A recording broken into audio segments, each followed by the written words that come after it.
ভাল হৈছে, মানুহবিলাকে এনগেজ হ'ব।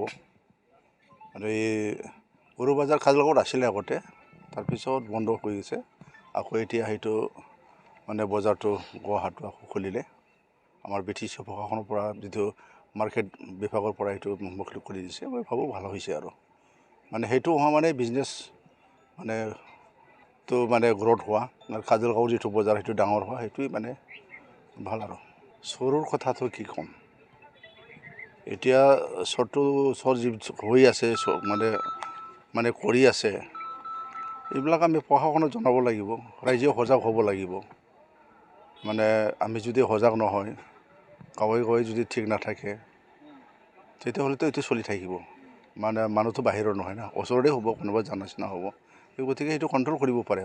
সমাজত যদি ঠিক থাকে, গাঁওবুঢ়াসকল যদি থাকে, আমি যদি সকলোৱে ঠিক থাকে, মানে ক'ৰ পৰা মানে গৰু চোৰ আহিব বা কোন চোৰ আহিব। আমাৰ সমাজৰ মানুহবিলাকে ঠিক থাকিব লাগিব, তেতিয়াহ'লে মানে চোৰ ডকাইতবিলাক বন্ধ হৈ যাব।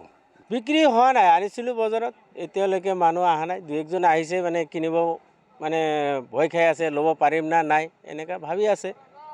যদি বজাৰ হোৱাৰ কাৰণে ভালেই হৈছে, বেয়া হোৱা নাই, আমাৰ কাৰণে ভাল। ওচৰৰ বজাৰ, আমি আনিলে বিক্ৰী কৰিব পাৰিম।